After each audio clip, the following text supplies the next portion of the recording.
कहानी के सफर की आज की कहानी संजीव सन्याल द्वारा लिखी हुई गोधुली बेला में प्रतीक्षा है। संजीव सन्याल बांग्ला साहित्य के जाने माने साहित्यकार हैं। उनकी कहानियों में बंगाल की राजनीतिक एवं सामाजिक जीवन की छवि को भली भांति देखा जा सकता है। आज की कहानी भी बंगाल में नक्सलवाद एवं गोरिल्ला युद्ध के परिप्रेक्ष्य में ही लिखी गई है। तो चलते हैं आज के कहानी के सफर पर और देखते हैं कि क्या है कहानी। यह कहानी सुभद्रा नामक एक माँ की कहानी है जो एक दिन की घटना पर आधारित है। शाम होने को आई थी और सुभद्रा शाम के भोजन के लिए अपनी झोपड़ी के आगे बैठी कुछ सब्जियां काट रही थी।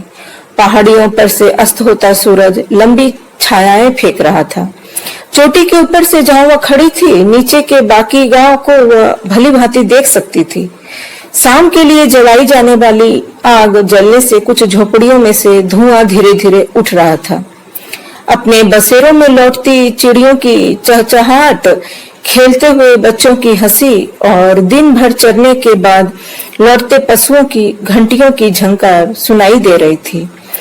पर सुभद्रा की आंखें तो उस संकरे पथ पर टिकी थी जो पहाड़ियों और फिर अगली घाटी की ओर ले जाता था। कल सरकारी सैनिकों का एक पलटन गांव में आया था। पलटन के कमांडर ने उसके घर का दरवाजा खटखटाकर उसके पति के बारे में पूछा था। सुभद्रा ने उस कप्तान को पहले भी कई बार देखा था। उसका पति न सिर्फ गांव का मुखिया था बल्कि उन जगहों के बारे में सबसे अधिक जानकारी भी उनको ही थी। एक पक्का निशानेबाज था। उसके दादा देश के गणतंत्र बनने से पहले एक स्थानीय धनी व्यक्ति के लिए शिकार किया करते थे और उनकी देखभाल भी करते थे। इसीलिए उन्हें कुछ उत्कृष्ट राइफलें और आसपास की पहाड़ियों और घाटियों के बारे में विस्तृत ज्ञान एक तरह से विरासत में ही मिला था।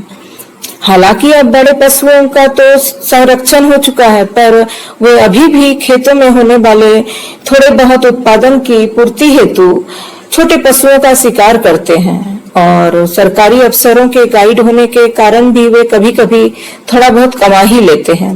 फिर भी जब उसका पति सैनिकों के साथ गया था तो सुभद्रा बहुत ही आशंकित हो उठी थी, क्योंकि वो जानती थी कि वे विद्रोही गुरिल्ला शिविरों पर छापा मारने गए हैं। उसका पति कभी भी उसे नहीं बताता था कि वह कहाँ जा रहा है, पर उसे पता था कि ऐसा वह सिर्फ पैसों के लिए नहीं कर रहा है। उसे हमेशा लगता था कि वह विद्रोहियों को मिटाने के काम में जुटा हुआ है और 10 साल पहले गांव से जबरदस्ती 2 लड़कियों को विद्रोहियों ने उठाकर जब ले गए थे और तब से उसके विरोध में उनका विद्वेष और भी बढ़ गया था।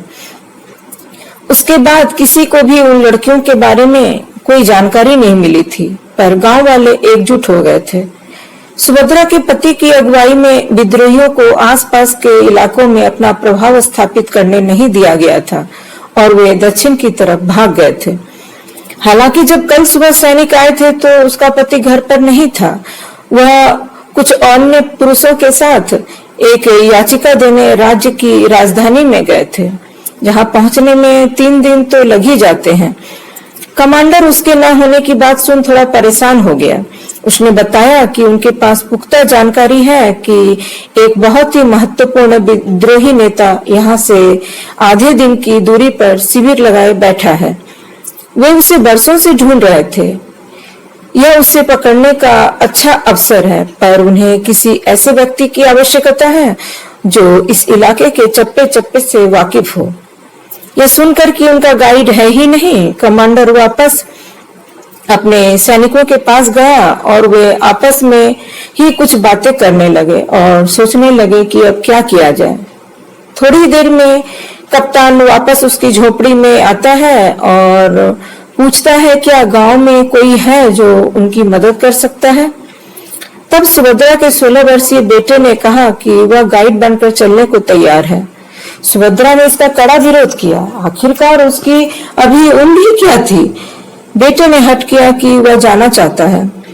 उसने कहा कि वह अब बड़ा हो चुका है और अपने पिता के साथ नियमित रूप से घाटी में शिकार करने के लिए भी जाता है।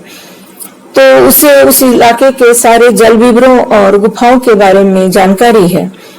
लगभग 1 घंटे तक दोनों बहस करते रहे, पर सुभद्रा नहीं पिघली। कप्तान ने उसे आश्वासन दिया कि उसके सैनिक उस किशोर की अच्छी तरह से देखभाल करेंगे और वे अपनी जान देकर भी उसकी रक्षा करेंगे।